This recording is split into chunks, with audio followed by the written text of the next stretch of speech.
আসসালামু আলাইকুম এভরিওয়ান, আশা করি আপনারা সবাই ভালো আছেন। আলহামদুলিল্লাহ, আমি আল্লাহর রহমতে ভালো আছি। আজকের দিনে আপনাদের দেখাতে চলেছি আবহাওয়ার লাস্ট এবং লেটেস্ট আপডেটটুকু।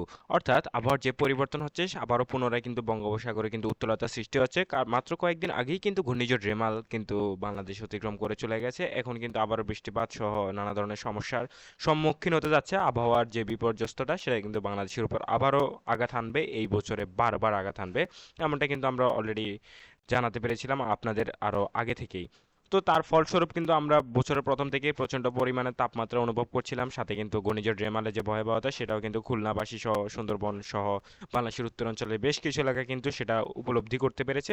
তো এই মুহূর্তে আপনাদের দেখাবো আগামীকালকে এবং তারপর দিন, অর্থাৎ আগামী কয়েকদিন আবহাওয়া কেমন থাকবে সে বিষয়ে একটু জানার চেষ্টা করবো। আজকে দেখতে পাচ্ছেন 31 তারিখ, তবে আপনাদের জানাবো 1 তারিখ 2 তারিখ কেমন থাকছে আবহাওয়া অফিস, আবহাওয়ার যে পরিবর্তন সেটা কেমন থাকবে। তো আপনারা দেখতে পাবেন আগামীকালকে মোটামুটি সারাদিনই তাপমাত্রা বেশ স্বাভাবিক থাকবে, অর্থাৎ নতুন মাস কিন্তু আবার শুরু হচ্ছে 1 জুন 2024। দেখতে দেখতে কিন্তু মাস চলে যাচ্ছে, বছরে কিন্তু প্রায় অর্ধেক শেষ। তো 1 জুন 2024 কেমন থাকবে আবহাওয়া। তো দেখতে পাবেন মোটামুটি দিনের শুরু থেকেই কিন্তু রংপুর সহ দিনাজপুর এলাকাতে কিন্তু একটু কম তাপমাত্রা থাকবে। এছাড়া কিন্তু সারা দেশেই কিন্তু 28 থেকে 29 ডিগ্রি তাপমাত্রা থাকবে দিনের শুরুতে।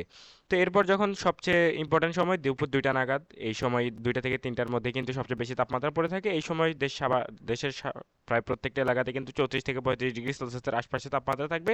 সিলেটে থাকবে 30 ডিগ্রি সেলসিয়াসের আশপাশে। একই সাথে রংপুর দিনাজপুরে থাকবে 31 ডিগ্রি সেলসিয়াস। অর্থাৎ বাংলাদেশে গড় তাপমাত্রা থাকবে আগামীকালকে 31 থেকে ঠিক 33 ডিগ্রি সেলসিয়াসের মধ্যে কিন্তু সর্বোচ্চ এবং সর্বনিম্ন তাপমাত্রা গড় তাপমাত্রা থাকবে, যেটাকে আমরা বলছি এই মুহূর্তে। তো এছাড়া কিন্তু বাকি সময়, অর্থাৎ রাতের দিকেও সন্ধ্যার দিকেও কিন্তু বেশ ব্যবসা ব্যবসা গরম থাকবে। অর্থাৎ গরমের মাত্রা কিন্তু খুব একটা বেশি হবে না, তবে এর যে ব্যবসা গরম থাকবে সেটা কিন্তু মাত্রা অতিরিক্ত থাকবে। অর্থাৎ ঘামের কোনো কমতি হবে না মানুষের শরীরে। প্রচণ্ড পরিমাণে ঘাম নিঃসৃত হবে, কারণ এই গরমে কিন্তু ঘামটা বেরোয় এবং এটা কিন্তু শরীরের জন্য অত্যন্ত ক্ষতিকর। কারণ এখানে কিন্তু রোদ থাকবে না অতটা বেশি, তবে একটু ভাবসা গরম থাকবে। আসলে বুঝতেই পারছেন ঠিক কি বোঝাতে চাচ্ছি আমি। তো এছাড়া কিন্তু রাতের দিকে কিন্তু অন্যান্য এলাকায় 30 ডিগ্রি সেলসিয়াসের আশপাশে তাপমাত্রা থাকলেও সিলেটের দিকে কিন্তু রাতের বেলা একটু ঠান্ডাই থাকবে। একই সাথে ময়মনসিংহ শেরপুর অঞ্চলগুলোতেও একটু ঠান্ডা অনুভূত হবে অন্যান্য এলাকার তুলনায়। এরপর যদি আপনাদের দেখানোর চেষ্টা করি বৃষ্টিপাতের অবস্থান, অর্থাৎ বৃষ্টিপাত কি হবে কি হবে না সেই বিষয়ে যদি দেখানোর চেষ্টা করি, তাহলে আগামীকালকে আপনারা বেশ কিছু এলাকাতে পুনরায় বৃষ্টিপাত দেখতে লক্ষ্য করতে পারবেন। দিনের শুরুতে যদি কথা বলি, দিনের শুরুতে কিন্তু বাংলাদেশের রংপুর অঞ্চলে কিন্তু হালকা বজ্র বৃষ্টিপাত সহ মোটামুটি বেশ ভালো পরিমাণ বৃষ্টিপাত হবে।